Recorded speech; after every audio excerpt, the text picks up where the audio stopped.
मित्रांनो, श्री स्वामी समर्थ, जय श्री महाकाल। 21 सप्टेंबर अमावस्या आहे। या दिवशी सर्व पितरी अमावस्या आहे।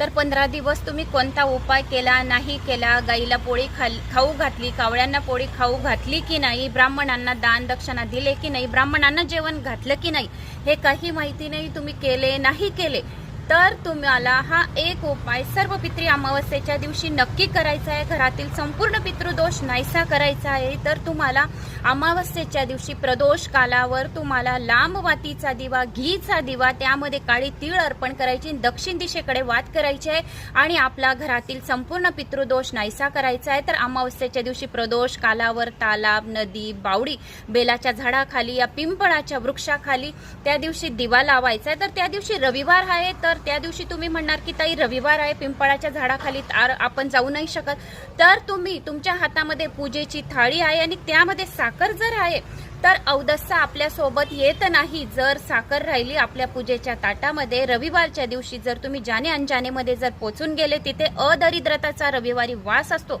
तर सर्व पितरी अमावस्या आपली रविवारी आलेली आहे। तर या दिवशी तुम्ही पूजेच्या ताट, एक छोटी प्लेट घ्या, त्यामध्ये दिवा घ्या आणि साखर थोडीशी ठेवून द्या।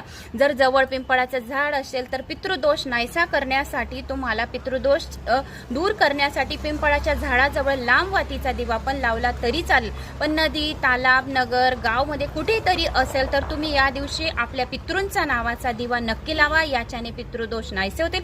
कारण की अमावस्येच्या दिवशी सर्व पितृ जे राहतात सर्वांच्या घरी येतात, ते 15 दिवशी या धर्तीवरच राहतात, पण अमावस्येच्या दिवशी विदाई घेत राहतात। तर तालाब, बावडी जवळ जर आपण दिवा लावला तर ते आपल्याला अस्तु अशा चांगला आशीर्वाद देतात। दोघे हातांनी आपण जे काही पोटभर त्यांना जीव घातलाय, त्यांची पूजा केली आहे, ब्राह्मणांना दान दक्षिणा दिली आहे, गाईला पोळी, कावळ्याला पोळी, काहीतरी आपण या 15 दिवसात थोडंसं तरी काही काम केलं असेल तर आपले पितृ आपल्या मुलांसाठी, आपल्यासाठी, आपल्या पतीच्या व्यापारामध्ये लाभ होण्यासाठी खूप आशीर्वाद देतात आणि स्वर्ग लोकामध्ये जाऊन सांगतात की माझ्या मुलीने, माझ्या सुनेने ही सेवा या 15 दिवसावर, या आमची जी तिथी होती शांत झालेल्याची तिथी, त्या दिवशी त्यांनी थोडं तरी काहीतरी कर्म केले या पितृपक्षात।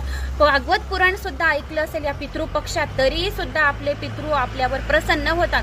तर तुम्हाला सर्व पितरी अमावस्येच्या दिवशी हा दिवा दक्षिण दिशेकडे तोंड करून ओम पितृभ्य नमः हा मंत्र, या ओम नमो भगवते वासुदेवाय नमः हा मंत्र बोलत बोलत लावा। घरातील पितृदोष नक्की नाहीसा करा। हा व्हिडिओ जास्तीत जास्त जणांना शेअर करा, म्हणजे घरातील पितृदोष नाहीसा होईल, मुला मुलींचे लग्न जोडतील, आर्थिक व्यापार होईल, दुकानामध्ये लाभ होईल, सर्व काही कार्य इच्छित होतील, कर्ज झालं असेल तर कर्ज सुद्धा दूर होतील। तर हा एक दिवा आपल्याला पितृपक्षात सर्व पितरी अमावस्याला लावायचा आहे।